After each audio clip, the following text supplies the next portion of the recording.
Affair کیوں ہوتا ہے, ناجائز تعلقات کیوں ہوتے ہیں. دیکھو ایک دور تھا, توجہ, ایک دور تھا جس دور میں اسلام نے بیٹیوں کو لکھنا سکھانے سے منع کیا تھا کہ بیٹیوں کو لکھنا مت سکھاؤ. کیوں؟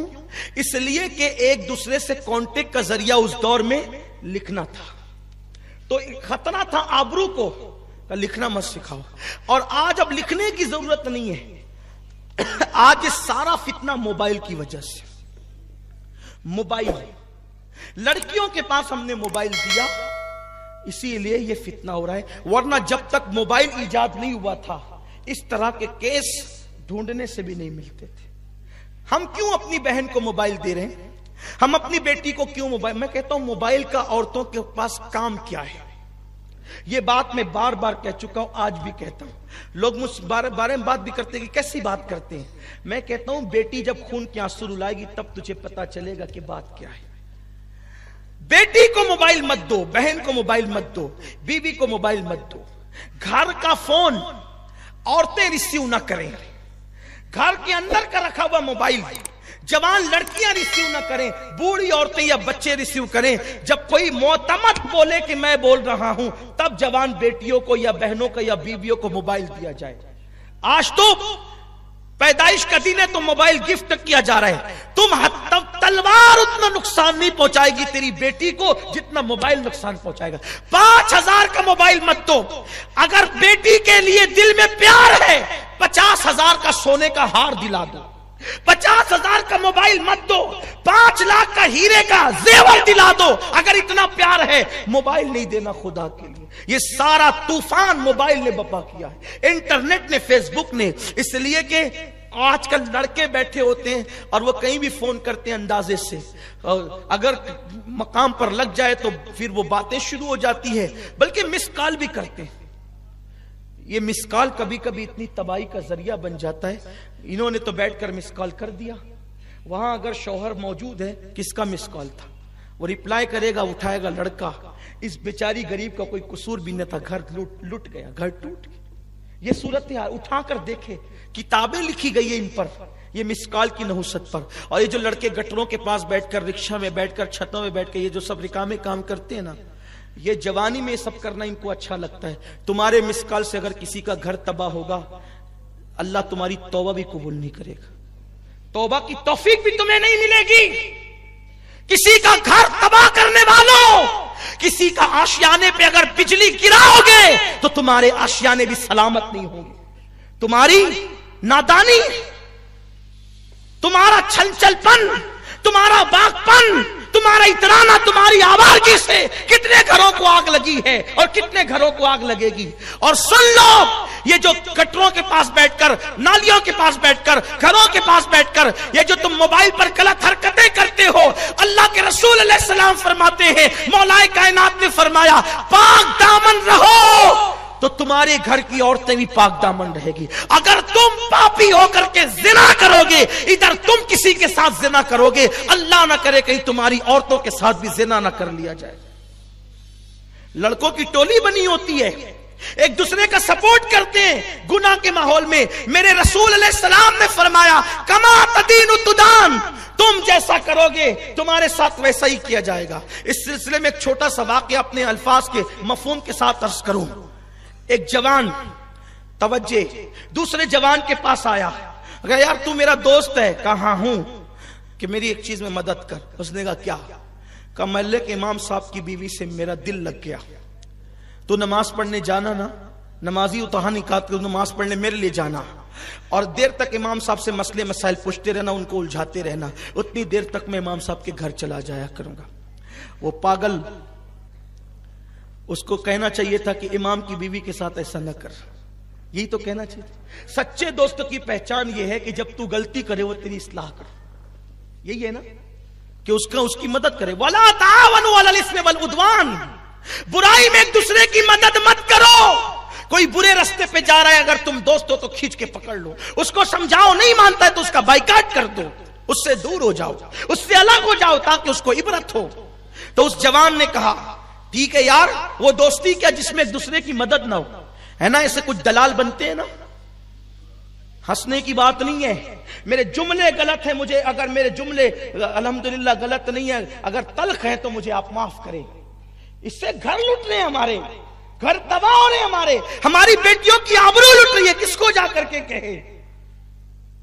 بہت سارے لوگ ہیں جو بیچارے سر اٹھا کے چلنے کے قابل نہیں رہ گئے. بیٹیوں کی جوانی لٹ گئی ان لڑکوں کی منچلے پن کی وجہ سے.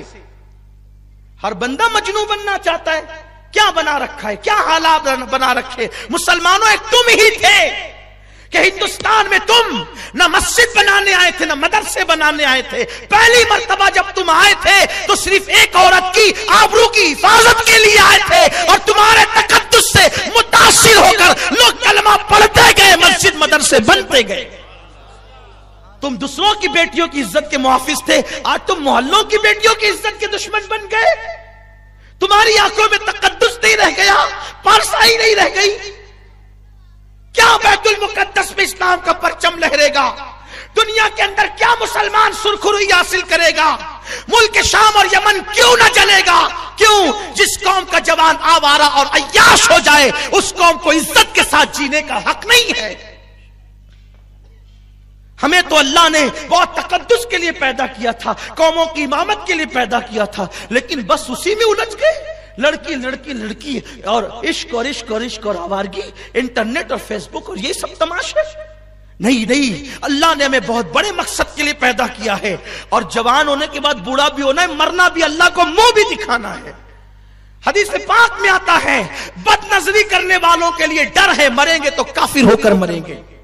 نگاہوں کی حفاظت کرو, نگاہوں کی حفاظت کرو. میرے نبی فرماتے ہیں صلی اللہ علیہ وسلم, جو کسی خوبصورت عورت کسی کو گناہ کی دعوت دے اور یہ سوچ کر کہ اللہ دیکھ رہا ہے وہ چھوڑ دے اور وہاں سے ہٹ جائے, اللہ اس کی مغفرت فرما دیتا ہے اور بے حساب اللہ اس کو جنت عطا فرمائے.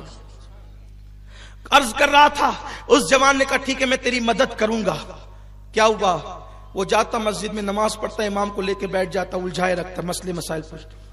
کئی دن گزرے, ایک دن اس کو احساس ہوا یار میں غلط کر رہا ہوں, مسجد کے امام کے ساتھ میں غلط کر رہا ہوں کہ میں ان کو پکڑے رہتا ہوں, میرا دوست وہاں جا کے پتہ نہیں کیا کرتا ہوگا. اس نے امام سے کہا حضرت معاف کرنا, میں نہ نمازی ہوں نہ مجھے علم سے کوئی دلچسپی ہے, میرے دوستوں کو آپ کی بیوی سے اس کا دل لگ گیا اور اس نے مجھے کہا کہ میں آپ کو الجھاؤں, اور میں آپ کو الجھاتا رہا اور مسئلے مسائل میں پھنساتا رہا, اور وہ آپ کے گھر جا کے پتہ نہیں کیا کرتا رہا. حضرت مجھے معاف کر دیں, میں نے بہت بڑی غلطی کی.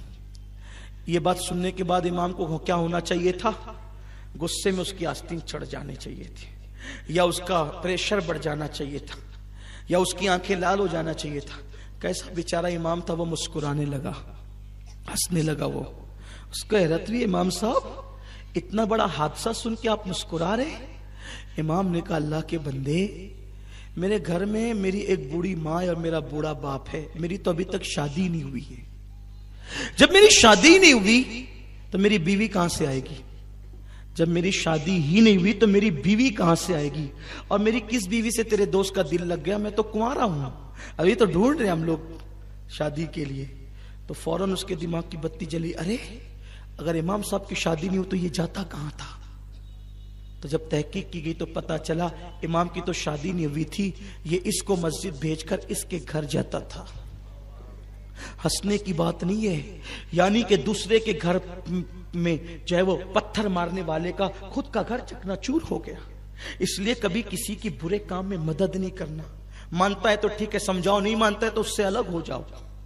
تو یہ انٹرنیٹ اور موبائل جو ہم بچیوں کو دے رہے اس کے نقصانات ہیں. بیٹی کو مت دو موبائل, کوئی ضرورت نہیں ہے بیٹیوں کو موبائل دینے کی, اسی سے یہ سارے فتنے ہو رہے. انٹرنیٹ اور واٹس ایپ اور پتہ نہیں کیا کیا بیٹیاں چلا رہی ہے. اور میرے نوجوانوں سے بھی گزارش ہے مت کرو یہ دیوانگی, ورنہ تباہ ہو جاؤ گے.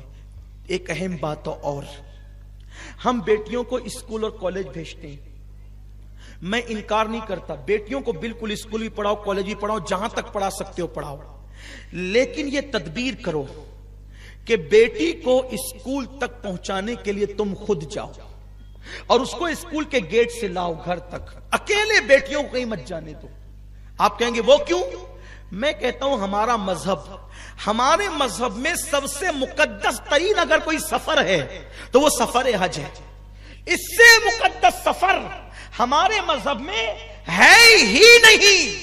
سب سے زیادہ مقدس سفر سفر حج ہے، جس کے لیے ہر مسلمان پوری زندگی دعا کرتا ہے، دکھا دے یا الہی وہ مدینہ کیسی بستی ہے جہاں پر رات دن مولا تیری رحمت برستی ہے۔ ہمارے یہاں سب سے مقدس سفر حج ہے، ہر قدم پر نیکی ملتی ہے، ہر قدم پر ثواب ملتا ہے، مگر سنو سنو مسلمانوں، اتنا مبارک اور مقدس سفر اسلام کہتا ہے سفر حج کے لیے عورت اکیلے نہیں جا سکتی۔